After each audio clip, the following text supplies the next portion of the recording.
Muy buenas noches a todos ustedes. Saludar muy respetuosamente a los organizadores de la Escuela de Formación, Evo Morales Ayma, a nuestros diputados, al compañero Satuquito, no importa.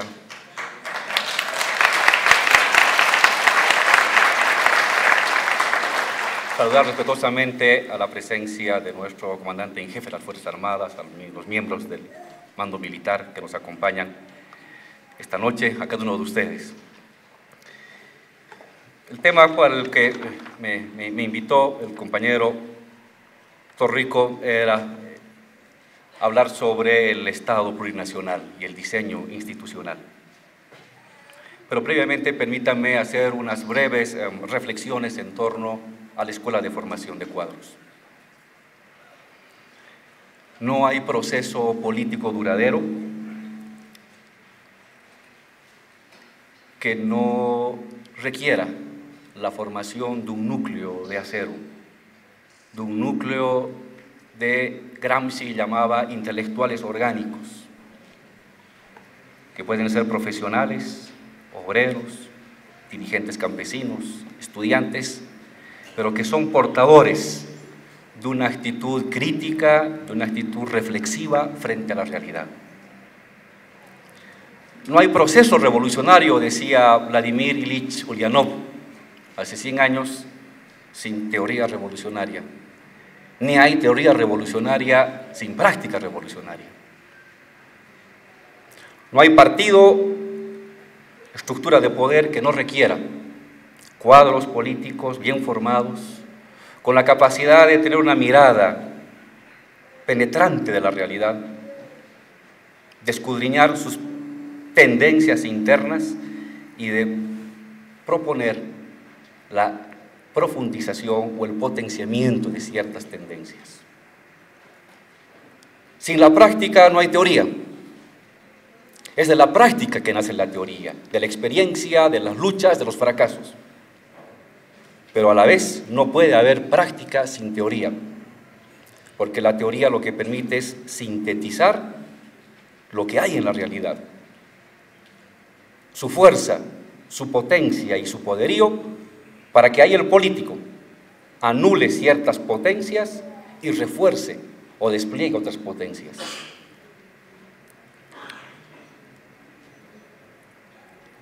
De ahí que me permito celebrar y felicitar la iniciativa que han tomado el colectivo por ampliar, por llevar adelante esta escuela de formación. Necesitamos no solamente una, sino decenas de escuelas de formación que nos permitan analizar la realidad. Una escuela de formación no surge para glorificar lo que hace el gobierno, no. Una escuela es un núcleo crítico que lee la realidad, que lee los defectos,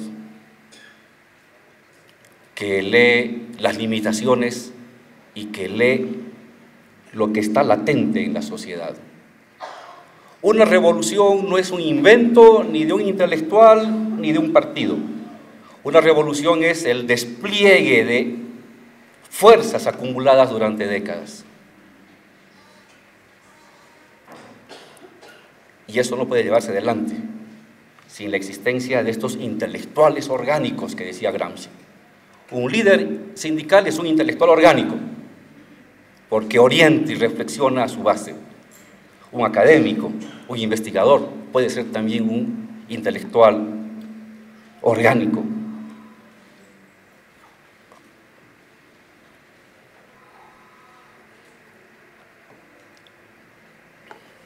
Espíritu crítico y espíritu de sacrificio. Esa es la idea de los cuadros políticos, de personas que tienen que siempre otear el horizonte más allá de lo visible, diseñar porvenir, escudriñar potencias en la actualidad. Celebro y felicito a los compañeros de esta escuela de cuadros. Como esta tenemos que ampliar y desarrollar en muchas, porque encima, nunca olviden, la política es mitad materia cósica, hechos, y mitad idea, mitad conciencia, mitad símbolo. La lucha política es también la lucha por los símbolos y por las ideas. Quien domina los símbolos y las ideas de una sociedad, domina la estructura política de una sociedad.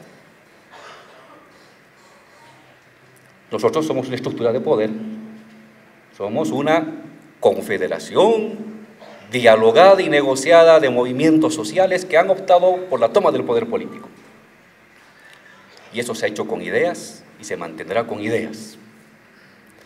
Más aún en tiempos en que cuando uno ve los canales de televisión y los programas de opinión y cuando ve reciclarse a personas descalificadas intelectualmente, sin ningún brillo, sin ninguna idea, cuando uno tiene que oír otra vez a un Landívar como opinador público o a una Costas como politóloga, está claro que eso es decadente. Y frente a eso no se opone el insulto, frente a eso se opone la investigación, la idea, la ciencia, la propuesta.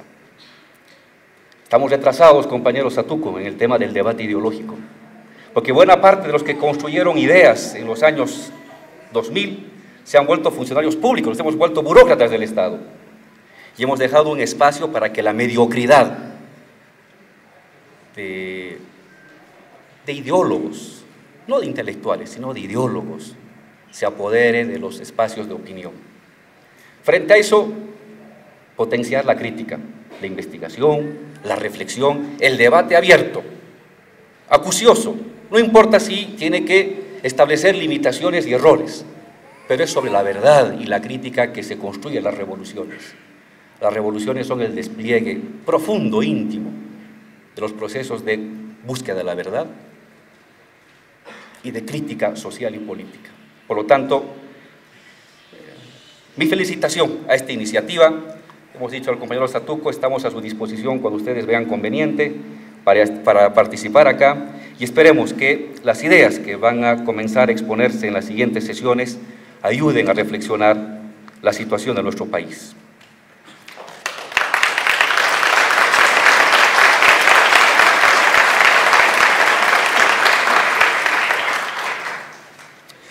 Nueva Constitución Política del Estado. Leo el párrafo primero, que es el sumum del sumum de una constitución. Bolivia se constituye un Estado unitario, social de derecho, plurinacional, comunitario, libre, independiente, soberano, democrático, intercultural, descentralizado y con autonomía. ¿Qué significa este párrafo? ¿Qué nos está queriendo señalar el constituyente cuando en una frase comprimida nos dice que somos un Estado unitario, social de derecho, plurinacional, comunitario, libre, independiente, soberano, democrático, intercultural, descentralizado con autonomías? ¿Qué significa ese párrafo? Permítame reflexionar sobre ese párrafo a partir de dos ejes de dos momentos. El momento de la definición del Estado y el momento de la explicación de lo que habríamos de entender por Estado plurinacional. La Constitución Política del Estado habla que somos un Estado. Esa es la primera diferencia con la antigua Constitución. La antigua Constitución también reconocía la diversidad de culturas, reconocía la diversidad de idiomas, en la reforma del año 93, pero reconocía a la sociedad como pluricultural, no al Estado. La diferencia central de esta Constitución y que marca el punto de ruptura, consideramos, con todos los precedentes coloniales y colonizantes de la definición de Estado, es que se define al Estado como plurinacional. No es lo mismo definir al Estado como plurinacional que a la sociedad como plurinacional o como pluricultural.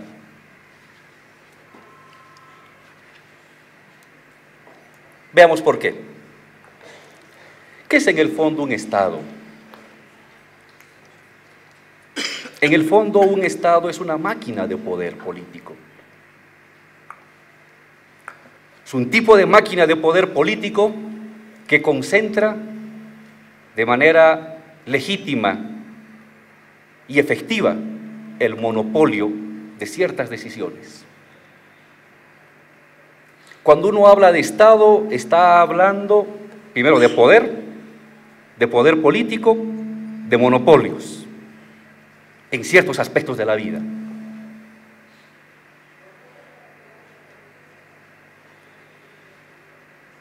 ¿Cuál es el monopolio fundamental de un Estado?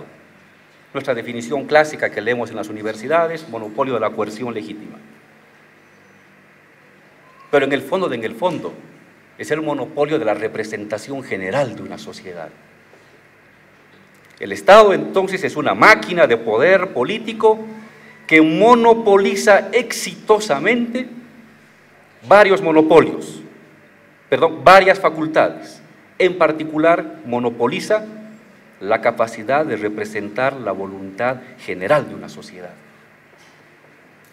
el yo colectivo de una sociedad, la representación, la imaginación y la ilusión de un yo colectivo, de una pertenencia a una familia grande, extensa, que abarca el territorio de una determinada patria.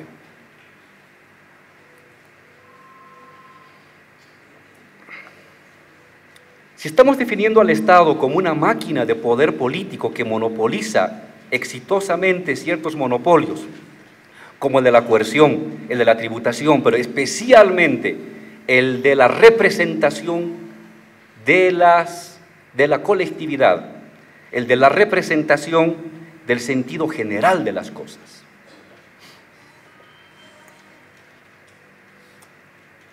La pregunta que uno se hace es: ¿cómo es posible representar el yo colectivo de una sociedad? ¿Cómo es posible representar la representación de la totalidad de una sociedad cuando la sociedad está dividida en clases sociales, en colectividades identitarias? ¿Cómo representar al todo si la sociedad está dividida? Ese es el gran misterio del Estado.